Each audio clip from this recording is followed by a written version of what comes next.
What is up, guys? It is DMJ here, and today we have a pretty special video because it is my first elite squad builder, I guess. This is a little bit different than what we normally do for squad builders and reviews and stuff because there's not going to be a lot of gameplay involved because I wanted to get this out pretty much as quickly as possible. But like I said, we got elite pretty much for the first time, and I mean, we could have gotten elite 2. We couldn't have gotten elite 1 eventually. We ended with 23-4, went into another game, and then scored no goal and just quit and gave a guy a free win. So, like I said, we could have gone to elite 2, but the difference between elite 3 and elite 2 is like literally you get 30k more coins for elite 2. So, you know, I didn't want to really go through all the stress of that, so I just kind of wanted to relax and just stick with elite 3, right? I'm happy with that. We got elite 3, and again, the only difference between elite 3 and elite 2 is literally 30k coins. So again, I'll just talk about the team, and I'll go through the instructions and tactics, which is something that I usually don't do for these teams. So this team overall, I mean, it was good, right? There wasn't really a player I truly hated in the team. Even if you do have a really good team that you really like, there could be a player that you don't really like in that team, but in this team I didn't really have one of those. However, there are players in here that are replaceable. Mane, Fekir, Valencia, and Oblak are replaceable, right? So those 4 guys, Oblak and Valencia, are kind of on the chopping block a little bit because Oblak is good, right? He's a good keeper, but I just need a better one. Right, I've seen what De Gea does, I've seen what Neuer does, Courtois, right? I've seen what those guys can do, and I need someone who's like that. I mean, Oblak does have good games where he makes some good saves. There wasn't a time where, where I was thinking, okay, he should have saved this, but he didn't, right? There was nothing really like that. But there were plenty of times where I thought, okay, if I had Courtois, Neuer, De Gea, someone of that caliber, they could have potentially saved it. So yes, Oblak's good, but I do need a better goalkeeper, in my opinion.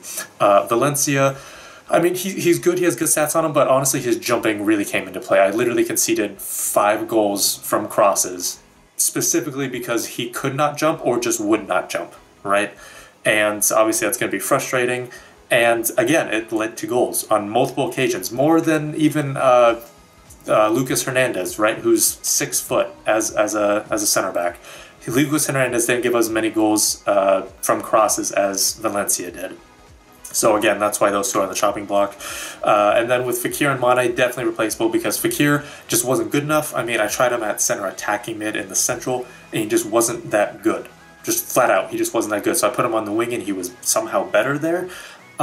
He was able to kind of put in some decent crosses and some good through balls, but I mean, besides that, right, he's not that pacey. I could definitely put in another player. In fact, what I'm probably going to do is just put in Lacazette here because Lacazette's an attacker, and I feel like that'd be a lot better in my opinion. But then Mane, I mean, so for Fekir, he just was not good. He's just not good enough, period.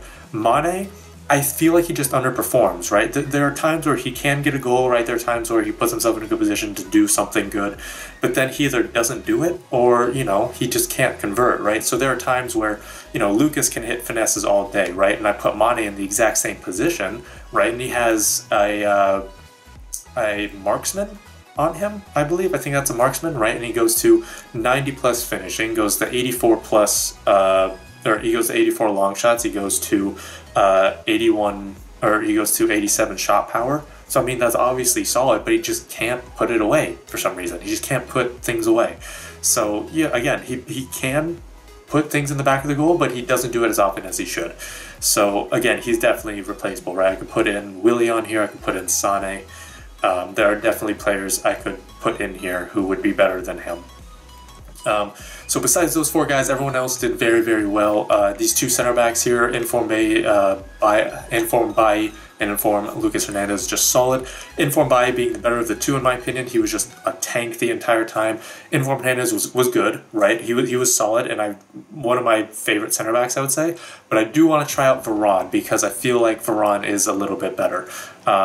Again, not to say that means Lucas Hernandez he's not good enough. It's not to say that, but I mean, I do want to try Varane just to kind of compare the 2, because Lucas Hernandez was solid. Mendy, believe it or not, very, very good as well. That combination of, pace, obviously his pace is amazing. Solid physical. Defending-wise, it's not that great, but as a left back or even a right back, the defending isn't super important. And then his dribbling is also pretty solid as well. So, in my opinion, that's what I look for. Pace, dribbling, and physical, right? If you're good at defending, then that's great. But it's not the main thing that I look at. So he was really solid. We did also switch to a 4-2-3-1 narrow, and we had Fabinho and Fred at defensive mids. Fabinho, favorite player in the midfield, because he just got shit done at defensive mid. Anytime I came up against him, he would wreck me. So I finally bought him, and he was a god. He was just fantastic. Hopefully Liverpool make it far in the Champions League, so then his Champions League upgradable card can get upgraded. So hopefully they make it far, so then we could use that card, because it's amazing. For Fred, good support player. It's weird because, you look at his stats, and he's just a really solid overall center mid, right? There isn't really anything like that in the Premier League, honestly. So he's not really that replaceable unless, you were to get, unless you were to get an icon or something like that. Talked about Fekir, talked about Mane. Lucas, best player in the team in general, right? Fabinho was the best of the two defensive mids, maybe in the midfield. Lucas was definitely the best player in the team. Finesses, making space for a shot, for a pass, just dragging a defender away, whatever it may be, God, right? He was just God tier. I think he started out with like a discrepancy between games played and then goal contributions of around 27 or so, and now the discrepancy is now around 10. So his goal contributions in this weekend league, right? His goal contributions are more than his game played, so that's fantastic. And then Jesus, I'll start by saying he's good. He's good, and then so there are games where he's literally best player on the team.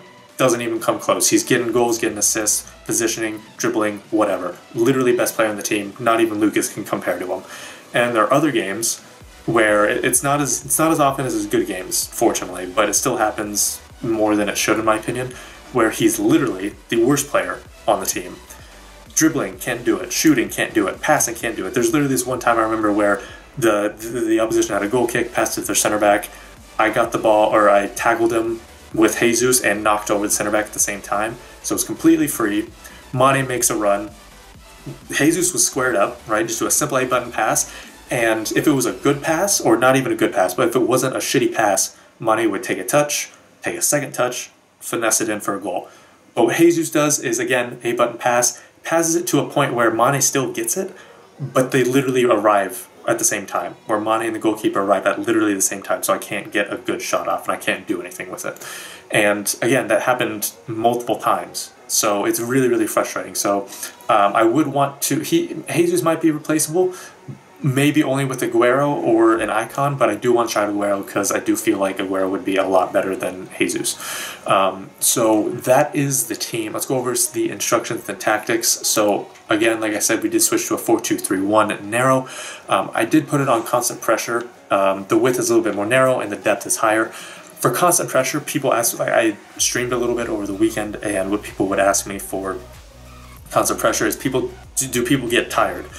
They get more tired than, if you're on drop back, balance, pressure on heavy touch, whatever, right? They get more tired, which makes sense. But they do not get as tired as they should. So, right, their stamina should be just drained by like the 75th minute. And for Lucas, it kind of is, just because he has shitty stamina. And normally, if I was unbalanced or anything else with this constant pressure, I could potentially keep Lucas in, but usually I sub him. I do have to sub out Lucas in like the 75th minute. But again, stamina does not go down as much as it should, so it's very, very effective. And then with the depth, some people can sit back, which is good, but if you're on constant pressure, you have to sit, you have to be higher. Otherwise, the constant pressure does not work. And then for offense, for attacking, is keep it on balance. The width is a little bit more, so then the left and right attacking mids are kind of out wide, and then they can cut in for a one-touch finesse, which is why I didn't really like Mane and Fekir that much, because they did not do that as often as they should have. They did it occasionally, and then when they did, good stuff usually happened, but again, they didn't really do that as often as they should have. And then players in the box, corners, free kicks, there's kind of a similar mindset with this, is that if it's a little bit higher, right, if there's more players in the box, more people for corners, more people for free kicks, it's just going to be crowded and you're going to be more susceptible to counterattacks. So I keep it a little bit less so then it's not as crowded, right, because in my opinion you only need 1 or 2 people in the box for, you know, and good positioning between them, so then, you know, the defenders aren't marking 7 people at once simultaneously. And then for the instructions on the team, left and right back, stay back while attacking. I do want to try out left and right backs on default attack, because I feel like if the left and right backs were to attack, I feel like the left and right attacking mids would kind of pinch in more, and they would make those inwards runs, right? They would make those cutting inward runs. So I do want to try it on balanced. For the defensive mid, stay back while attacking, cover center. Pretty self-explanatory in my opinion. For the center attacking mid, I just have them on stay forward, and then for the other attacking mids, I have them on default. Now, usually some people have them on all stay forward, but the reason I don't is because when I'm, you know, defending and I want to pass it out at the back, you know, something that I just need to work on is just composure. So I tend to just pass it really, really quickly. So I need them to be kind of dropping back a little bit, right? I need these left and right attacking mids to kind of be back a little bit more, so then I can, you know, I can afford to make those quick passes. So then they'll be there for that outlet pass. And then for a striker, I have him on stay central, getting behind, press forward, or always stay forward. And the reason I have that is just because Jesus, with his high defensive work rates, I want him to be pushing forward. I don't need him to be coming back. So I need him to actually be in that striker role where he's actually making runs forward. So that's going to be it for this video. If you do have any questions over the players, the instructions, the tactics, whatever, just let me know. But when the rewards do come out on Thursday, right, we're going to have rank 3, Division 3 rewards for division rivals, which is going to be nice, right? And then we're going to have our first elite rewards, which are going to be solid. And, you know, personally, I probably will keep this team, but at the same time, I am going to try to build a better team, because some of the losses, I felt as though, you know, if I had a similar ranked team, right, if I had those icons or Ronaldos or Messis, I could have competed a little bit more. But until that day comes, we're just going to have, you know, we're going to have to just stay around these types of players. But that's, like I said, that's going to be it for this video. If you do have any other questions, again, leave them in the comments. But like I said, that's going to be it. Thank you guys so much for watching. This has been DMG.